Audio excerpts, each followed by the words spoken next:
చూస్తున్నారు కదా, ఈ విధంగా వాటర్ మొత్తం బయటకు వచ్చేసేస్తుంది అన్నమాట.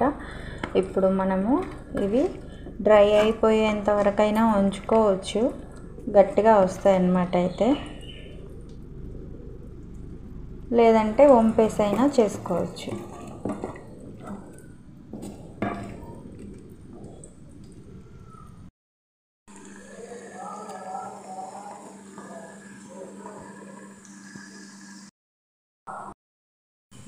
పోపు చక్కగా రెడీ అయిపోయింది కదా ఫ్రెండ్స్. ఇప్పుడు ఇందులోకి మనము అల్లం పేస్ట్ ఒక స్పూన్ వేసుకుందాము.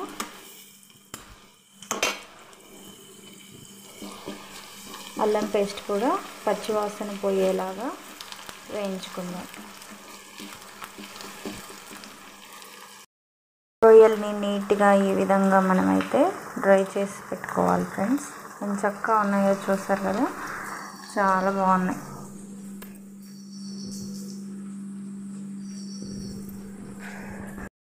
ఇప్పుడు మనం ఇందులో రొయ్యలు వేసుకుందాం.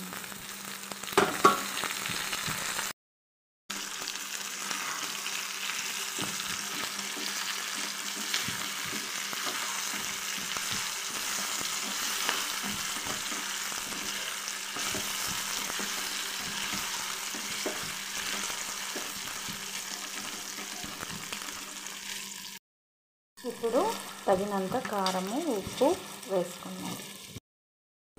మనం ఉప్పు కారం వేసుకున్న తర్వాత చక్కగా ఈ విధంగా కలిపేసుకొని ఇప్పుడు కొంచెం సేపు మగ్గనివ్వాలి. మూత పెట్టేసి మగ్గనివ్వాలి. అడుగంటిపోకుండా మధ్య మధ్యలో ఒక 2 టైమ్స్ అలా కలుపుకోవాలి ఫ్రెండ్స్. ఇలా కలిపేసుకున్న తర్వాత ఇప్పుడు మనం ఫైనల్గా చింతాకు పౌడర్ని ఇప్పుడు యాడ్ చేద్దాం. ఇలాగా మనమైతే చింతాకుని సీజన్లో తెల్లాకు ఉంటుంది కదా ఫ్రెండ్స్, అది అయితే కోసి పెట్టుకొని చక్కగా ఎండబెట్టుకొని ఈ విధంగా మనము మిక్స్ చేసి పెట్టుకుంటే ఎన్ని రోజులైనా సరే నిలవ ఉంటుంది అన్నమాట.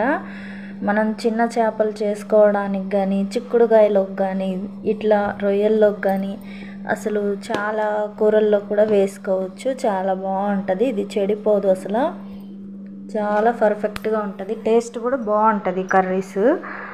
ఇలా ట్రై చేయండి ఒకసారి. ఇప్పుడు మనమైతే ఈ పొడిని మన రొయ్యల వేపుల్లో వేసేద్దాం. ఇందులో అయితే ఇప్పుడు ఇది వేసుకోవాలి.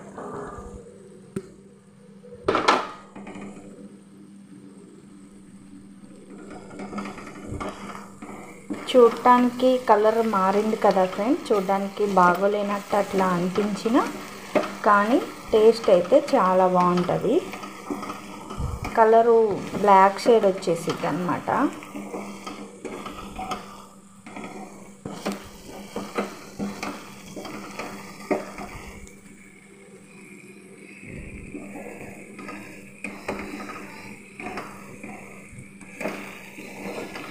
చూస్తున్నారు కదా,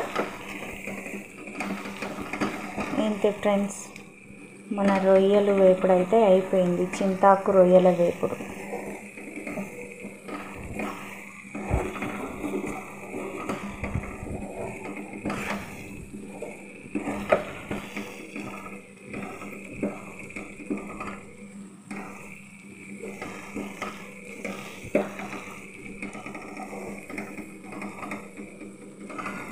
పర్ఫెక్ట్గా మన చింతాకు రొయ్యల వేపుడు అయితే రెడీ అయిపోయింది.